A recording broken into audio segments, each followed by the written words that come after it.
इस कहानी की शुरुआत में हमें आर्कटिक की बर्फीली चट्टानों के बीच में एक आदमी को दिखाया जाता है जिसका नाम मिकेल्सन है। मिकेल्सन यहाँ पर पिछले कई दिनों से फंसा हुआ है और वो यहाँ पर मदद का इंतजार कर रहा है। उसके पास एक प्लेन भी होता है जो क्रैश हो चुका है। दरअसल वो अपने साथियों के साथ यहाँ से गुजर रहा था, लेकिन उसका प्लेन क्रैश हो गया जिसमें उसके सभी साथी मारे गए और वो अकेला बचा है। इसीलिए वो यहाँ पर किसी मदद का इंतजार कर रहा है। उसके पास एक छोटी सी मशीन भी होती है जिसका हैंडल घुमाने से आसपास अगर कोई भी हेलीकॉप्टर होगा तो उससे उसका संपर्क हो जाएगा। पर कई बार ट्राई करने के बाद भी उसका कोई संपर्क नहीं हुआ, क्योंकि ये बेहद ऐसी जगह है जहाँ पर कभी कोई नहीं आता। यहाँ पर उसने ऊपर जहाँ पर बर्फ कच्ची होती है वहाँ पर मछलियाँ पकड़ने के लिए छोटे छोटे फंदे लगाए होते हैं। उसने कई सारी मछलियाँ पकड़ ली है और वही मछलियाँ खाकर वो अपने आप को जिंदा रखता है। मिकेल्सन अगली सुबह ऊपर चट्टान में जाता है जहाँ पर वो अपनी मशीन को एक बार फिर से ऑन करता है, लेकिन आज भी उसका किसी से कोई संपर्क नहीं होता। यहाँ पर हम कुछ पत्थर भी देखते हैं जिन पत्थरों से वो बात करता है। दरअसल उसके साथी जो मारे गए थे उसने उन सब को यहाँ पर दफना दिया है। अब मिकेल्सन वापस अपने प्लेन के पास आ जाता है। वो देखता है जो मछलियाँ उसने जमा करके रखी थी अब वो वहाँ पर नहीं है। मिकेल्सन को लगता है कि जरूर कोई उसी की तरह सर्वाइवर होगा, पर जल्दी उसे वहाँ पर पोलर बेयर के पैरों के निशान दिखते हैं। वो समझ जाता है कि यहाँ पर कोई पोलर बेयर है जो उसके ऊपर भी हमला कर सकता है, इसीलिए वो भागकर अपने प्लेन के अंदर चला जाता है। अब मिकेल्सन के दिल में एक और डर है और वो डर है पोलर बेयर का, जो कि बहुत ही खतरनाक होते हैं। किसी तरह से एक रात को प्लेन के अंदर पोलर बेयर के डर से गुजारता है। अगली सुबह वो बाहर आता और देखता है कि चारों तरफ तूफानी हवा चल रही है, लेकिन फिर भी वो अपनी मशीन को लेकर चट्टान के ऊपर जाता है ताकि वो किसी से संपर्क कर सके। और जब वो मशीन के हैंडल को घुमाता है तो उसमें ग्रीन लाइट जल जाती है, जिसका मतलब ये है कि आसपास ही कोई हेलीकॉप्टर है। पर चारों तरफ बर्फ की वजह से उसे कुछ भी नहीं दिख रहा होता। तभी वो देखता है कि उसके सामने एक हेलीकॉप्टर है। उसने एक फ्लेयर बनाया होता है, वो उस फ्लेयर को जलाता है और अब हेलीकॉप्टर ने उसे देख लिया है। हेलीकॉप्टर उसकी तरफ आना शुरू कर देता है, पर यहाँ पर हेलीकॉप्टर तूफान की चपेट में आ जाता है, जिस वजह से वो हेलीकॉप्टर क्रैश हो जाता है। मिकेल्सन भागकर हेलीकॉप्टर के पास जाता और देखता है कि हेलीकॉप्टर के पायलट की मृत्यु हो चुकी है, लेकिन उसमें एक लड़की भी थी जो बहुत बुरी तरह से जख्मी है। और अब मिकेल्सन हेलीकॉप्टर के दरवाजे को तोड़कर उसके ऊपर उस लड़की को लिटा देता है, क्योंकि वो उसकी जान बचाना चाहता है। और अब मिकेल्सन उस लड़की को खींचता हुआ बड़ी मुश्किल से अपने प्लेन तक ले आता है। वो उसे प्लेन के अंदर ले जाता है जहाँ पर लड़की को होश आ जाता है। वो उससे बात करने की कोशिश करता है, लेकिन लड़की को इंग्लिश नहीं आती और जो लड़की की लैंग्वेज होती है वो मिकेल्सन को नहीं आती। मिकेल्सन देखता है कि उसके पेट पर एक बहुत बड़ा जख्म है जिसमें वो स्टिचेस लगाता है। लड़की एक बार फिर से बेहोश हो जाती है, जिसके बाद मिकेल्सन उसके लिए एक नोट लिखता है कि मैं जल्दी तुम्हारे पास वापस आऊंगा। वो उसी के प्लेन के पास जाता है जहाँ पर पायलट की डेड बॉडी होती है। वो उस पायलट को वहाँ पर दफना कर उसके ऊपर पत्थर रख देता है, जिसके बाद वो हेलीकॉप्टर को चेक करता है जहाँ पर उसे आर्कटिक का एक मैप मिलता है, यानी कि इस मैप के सहारे वो यहाँ से निकल सकता है। साथ ही उसे कुछ जमे हुए नूडल्स और एक स्टोव मिलता है। पिछले कई दिनों से वो कच्ची मछलियाँ खा रहा है और अब क्योंकि उसके पास स्टोव है इसीलिए वो खाना पका कर खा सकता है। मिकेल्सन को वहाँ पर उस जख्मी लड़की और पायलट की फोटो मिलती है। उन दोनों के साथ एक छोटी बच्ची भी होती है। वो समझ जाता है कि ये एक परिवार है और अब मिकेल्सन की वजह से पायलट की मृत्यु हो चुकी है, क्योंकि उसी को बचाने के लिए पायलट अपने हेलीकॉप्टर को उस तरफ लाया था, जिस वजह से उसका प्लेन क्रैश हो गया और उसकी मृत्यु हो गई। मिकेल्सन के दिल में इस बात का बहुत गिल्ट होता है। अब वो सारा सामान लेकर अपने प्लेन में आ जाता है। तभी बाहर से उसे कुछ आवाज आती है और जब वो उस जगह जाता है जहाँ पर उसने मछली के लिए ट्रैप लगाया था, वो देखता है कि उसके फंदे में एक बहुत बड़ी मछली फंस गई है, जिसे लेकर वो वापस अपने प्लेन के अंदर आता है और स्टोव जलाकर वो नूडल्स और फिश बनाता है। पिछले 6 महीनों से वो कच्चा खाना खा रहा था।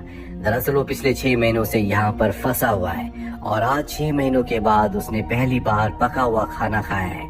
वो उस लड़की को भी कुछ खाना खिलाता है और इसके बाद उस मैप को चेक करता है जो कि उसे उस लड़की के प्लेन के अंदर से मिला था। उस मैप को चेक करने से उसे पता चलता है कि यहाँ से कई किलोमीटर दूर एक ऐसा पॉइंट है जहाँ पर लोग हेलीकॉप्टर से आते हैं, जहाँ पर इन्हें रेस्क्यू किया जा सकता है। और अब वो तय करता है कि वो लड़की को लेकर यहाँ से निकल जाएगा, क्योंकि जल्दी ठंड और भी ज्यादा बढ़ने वाली है। टेम्परेचर -40 से 50 डिग्री पहुंच जाएगा और इतनी ठंड में कोई भी इंसान नहीं बच सकता।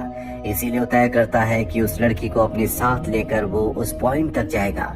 हालांकि ये काम बहुत मुश्किल है, और मिकलसन तय कर लेता है कि वो उस लड़की की जान जरूर बचाएगा।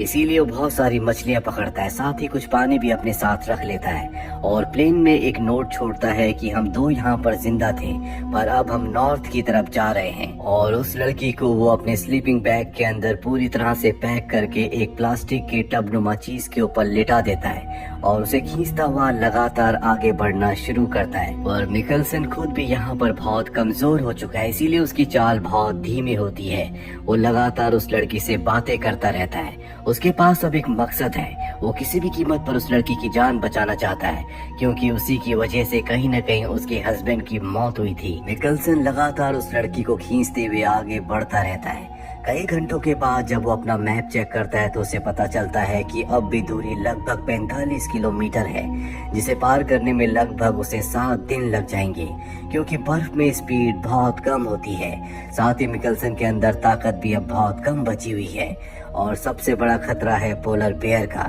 जो कि इस इलाके में कहीं आसपास ही है। पूरा दिन चलने के बाद रात हो जाती है।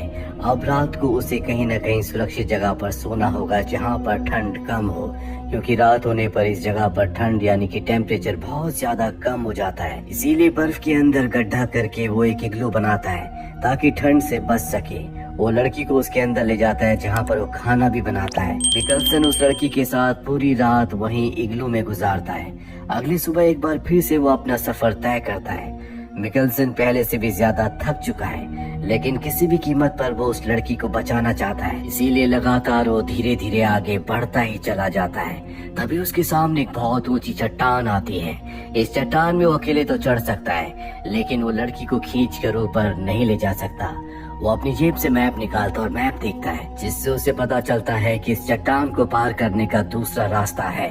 लेकिन अगर वो दूसरे रास्ते से गया तो उसे 4-5 दिन और भी ज्यादा लगेंगे, और उसके पास इतनी खाने की सप्लाई नहीं है कि वो इतने दिनों तक सरवाइव कर सके। इसीलिए अब उसे चट्टान के ऊपर लड़की को खींचते हुए लेकर जाना ही होगा। अब सबसे पहले वो खुद चट्टान के ऊपर जाता है और वहाँ से रस्सी से वो लड़की को खींचना शुरू करता है। वो धीरे धीरे उसे ऊपर खींच रहा होता है, पर तभी अचानक उसके हाथ से रस्सी छूट जाती है और लड़की घिसटते हुए वापस उसी जगह पर पहुंच जाती है। मिकलसन समझ जाता है कि यहाँ से लड़की को ऊपर खींचना नामुमकिन है, इसीलिए ऊपर से वो अपना सारा सामान नीचे ले आता है। वो समझ चुका है कि अगर उसे लड़की को बचाना है तो उसे उसी दूसरे वाले लंबे रास्ते से जाना होगा, और अब वो धीरे धीरे उसी लंबे वाले रास्ते से आगे बढ़ना शुरू कर देता है। यहाँ लड़की बहुत ज्यादा जख्मी है, इसीलिए उसकी तबीयत पहले से ज्यादा खराब हो चुकी है। मिकलसन लड़की को खींचता हुआ पूरा दिन चलता रहता है, और अब रात हो जाती है। रात होने पर उसे कहीं न कहीं शेल्टर लेना होगा, क्योंकि रात को ठंड बहुत ज्यादा बढ़ जाती है। साथ ही पोलर बेयर का भी खतरा है। तभी चट्टानों के बीच में उसे एक छोटी सी सुरंग दिखती है। वो समझ जाता है कि ये पोलर बेयर की सुरंग है, लेकिन अब उसके पास इसके अंदर जाने के अलावा कोई भी रास्ता नहीं है। मिकलसन की किस्मत अच्छी होती है कि उसके अंदर पोलर बेयर नहीं होता। वो लड़की को लेकर अंदर चला जाता है, जहाँ पर वो खाना बनाता है, लेकिन अब उसका गैस भी खत्म हो चुका है, यानी कि इसके बाद वो पका कर खाना नहीं खा पाएगा। दिन बीतने के साथ मिकलसन की मुश्किलें बढ़ती ही जा रही हैं। अब जब मिकलसन गुफा के अंदर होता है, तभी उसे किसी के गुर्राने की आवाज आती है। वो समझ जाता है कि बाहर पोलर बेयर है, और तभी पोलर बेयर अंदर आने की कोशिश करता है, लेकिन मिकलसन किसी तरह से उसके पास जो फ्लेयर होता है उसे जलाकर बाहर फेंकता है, जिससे पोलर बेयर डर कर वहाँ से भाग जाता है। मिकलसन डर के साए में पूरी रात गुजारता है। अगली सुबह जब वो बाहर आता है तो पोलर बेयर वहाँ पर नहीं होता, इसीलिए जल्दी से वो लड़की को लेकर इस जगह से निकल जाता है। कई घंटे चलने के बाद उसके सामने एक बर्फीला तूफान आ जाता है। बर्फीले तूफान से बचने के लिए उस स्लेड को जिसके ऊपर उसने लड़की को लिटाया होता है, वो उसे अपने सामने कर देता है और लड़की को पकड़कर वहीं पर लेट जाता है। कुछ देर के बाद जब बर्फीला तूफान शांत हो जाता है, वो देखता है कि वो पूरी तरह से बर्फ के अंदर दबा हुआ है। मिकल्सन उस लड़की को भी चेक करता है। वो देखता है कि उसके मुंह से खून आ रहा है। वो उसके घाव को चेक करता है जिसमें अब इन्फेक्शन हो चुका है। वो समझ जाता है कि लड़की का बचना अब नामुमकिन है, क्योंकि उसके शरीर में किसी तरह की कोई हलचल नहीं होती। इसीलिए वो तय करता है कि वो इस लड़की को यहीं पर छोड़कर अकेले अब आगे का सफर तय करेगा। इसीलिए वो उसके परिवार की फोटो उसके पास रखकर अकेले यहाँ से निकल जाता है। हालांकि ऐसा करते हुए उसे बहुत तकलीफ हो रही होती है, लेकिन उसके पास इसके अलावा कोई रास्ता नहीं है। अब जब वो कुछ दूरी जाता है तो वो एक खाई में गिर जाता है, जिससे उसके पैर की हड्डी टूट जाती है। यहाँ पर मिकल्सन को एहसास होता है कि उसने उस लड़की को वहाँ पर छोड़कर बहुत गलत किया। उसे ये भी एहसास होता है कि शायद उसी लड़की की वजह से वो जिंदा है। शायद ईश्वर भी चाहते हैं कि वो उस लड़की की जान बचाए। इसीलिए किसी तरह से वो अपने पैर को बांधकर एक बार फिर से ऊपर आता है और उस लड़की के पास जाता है। उस लड़की को अब होश आ गया है। वो मिकल्सन से पानी मांगती है। मिकल्सन उसे पानी देता है, जिसके बाद एक बार फिर से वो लड़की को स्लेड के ऊपर रखकर खींचना शुरू कर देता है। उसके पैर की हड्डी टूट चुकी है, इसीलिए लकड़ी के सहारे वो धीरे धीरे आगे बढ़ता है। ऐसा करते हुए उसे बहुत दर्द हो रहा होता है, लेकिन वो किसी भी कीमत पर लड़की की जान बचाना चाहता है। इसीलिए धीरे धीरे आगे बढ़ता हुआ वो उस रेस्क्यू पॉइंट तक पहुंच जाता है, जो कि एक हाइट पर होता है। वो लड़की को खींचकर ऊपर नहीं ले जा पा रहा होता, इसीलिए सबसे पहले वो अकेला जाता है। वो देखता है कि वहाँ पर एक हेलीकॉप्टर है, जिसे देखकर उसकी खुशी का कोई ठिकाना नहीं रहता। वो वापस नीचे आता है और लड़की को भी धीरे धीरे खींचता हुआ ऊपर ले जाता है। और अब उसके सामने जो हेलीकॉप्टर और लोग होते हैं वो उससे बहुत दूर होते हैं। हालांकि मिकल्सन फ्लेयर जलाता है, लेकिन वो उसकी फ्लेयर को नहीं देख पाते।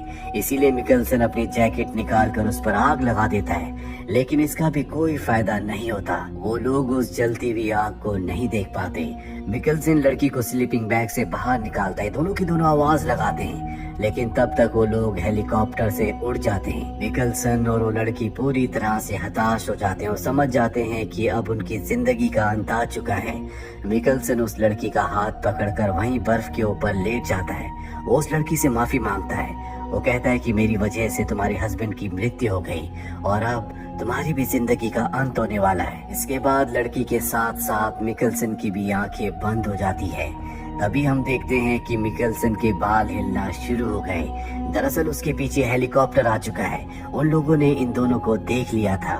वो दोनों इन दोनों को रेस्क्यू करने के लिए यहाँ पर पहुँच चुके हैं, जिसका मतलब ये है कि इन दोनों की जान अब बच जाएगी। मिकल्सन पिछले कई महीनों से आर्कटिक की बर्फ की पहाड़ियों के बीच में फंसा हुआ था, लेकिन कभी उसने वहां से निकलने की कोशिश नहीं की। पर जब उसने देखा कि लड़की की हालत खराब है और वो अगर उसे यहाँ से नहीं ले गया तो उसकी मृत्यु हो जाएगी, तो उसने रेस्क्यू पॉइंट तक आने का फैसला किया।